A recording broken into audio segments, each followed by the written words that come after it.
Bonjour à tous. Dans cette vidéo, je vais parler d'un pays asiatique, le Cambodge. Entouré par la Thaïlande au nord-ouest, le Laos au nord-est et le Vietnam à l'est. Le Cambodge est une monarchie constitutionnelle.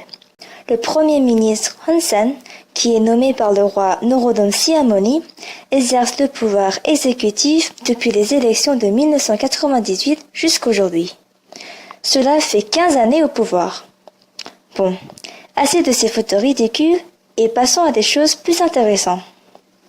Ouais, la bataille! Thaïlande contre Cambodge. Combat! Le conflit frontalier entre le Cambodge et la Thaïlande pour le problème du temple Prasat Preavihear, j'espère que ça prononce comme ça, ou Phra Vihan en nom thaïlandais, a commencé par une histoire de tracé de frontières non précis à cet endroit depuis le temps de l'époque coloniale française en 1907. La dispute a commencé en l'an 2008. À cause d'une longue dispute, d'autres groupes ont commencé à donner leur main pour venir à une conclusion finale. En 1962, la Cour internationale de justice, CIJ, qui a décidé que le temple appartient au Cambodge, joue un rôle important dans ce conflit des deux pays. Que cache ce temple vieux de 900 ans? La construction du temple a commencé au IXe siècle pendant l'empire des Khmers rouges. Ceci est dédié au dieu Shiva, un dieu hindou, et ce temple a été classé en 2008 au patrimoine mondial de l'humanité UNESCO. L'architecture et la location du temple est remarquable. Pourquoi? Parce que la construction avec l'architecture des Khmers rouges, composée de plusieurs sanctuaires reliés par des escaliers et des voies d'environ 800 mètres dans un environnement naturel grandiose et extraordinairement beau. L'accès du temple est différent pour les deux pays. Par le Cambodge, il existe deux façons pour accéder. Premièrement, depuis Tbeng Menchi, dans la province de Previhear, ou depuis Siem Reap en passant par Phnom Penh. Par contre, l'accès est plus facile pour la Thaïlande. Cela se fait par le district de Kantaralak dans la province de Sisakat. Tout est parti d'un matracé frontalière du temple à partir de 1907 où les Français dominaient l'Indochine et tressaient des cartes plaçant le temple de côté de Cambodge. Beaucoup de choses s'est passé en l'an 2008. Quand le Cambodge a prévenu la Thaïlande qu'ils enregistreront le temple comme site de patrimoine mondial à l'UNESCO, la Thaïlande a insisté sur le fait qu'elle soutiendrait l'enregistrement du temple, mais que le processus ne doit pas affecter la limite contestée. Pendant que l'UNESCO travaillait sur l'enregistrement du temple, le ministre des Affaires étrangères thaïlandais, Nopadwong Patama, a quitté son poste volontairement.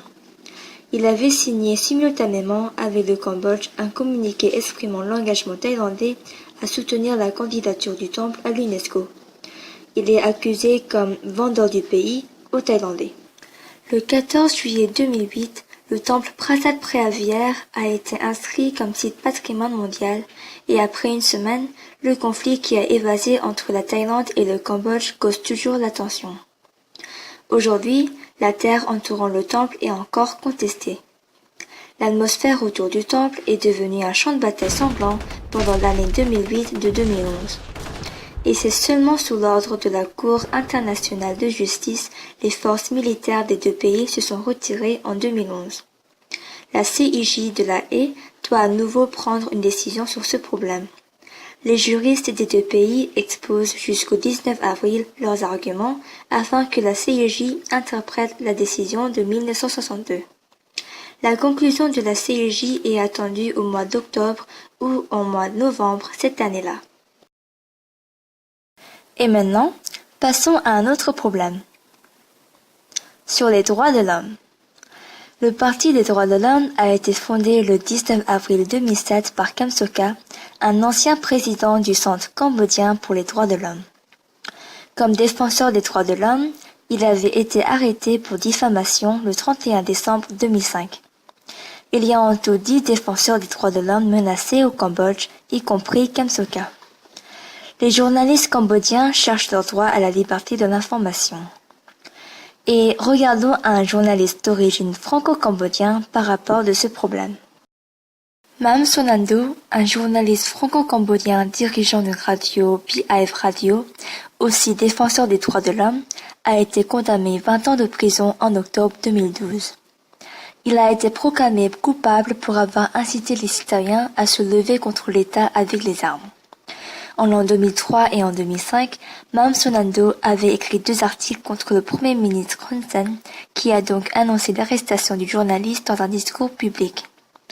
Le propriétaire du BIF Radio porte plainte contre Hun Sen auprès de la Cour pénale internationale CPI à cause des violations des droits de l'homme.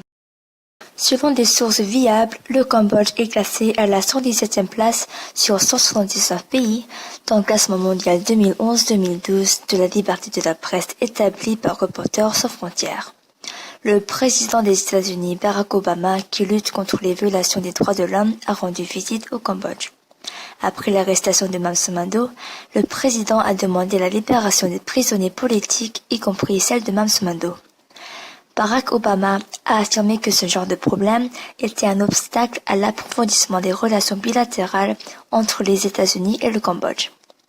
Mais le Cambodge n'a pas accepté les accusations du président. Hun Sen a affirmé qu'il n'y a pas de prisonniers politiques au Cambodge, mais il y a des hommes politiques coupables.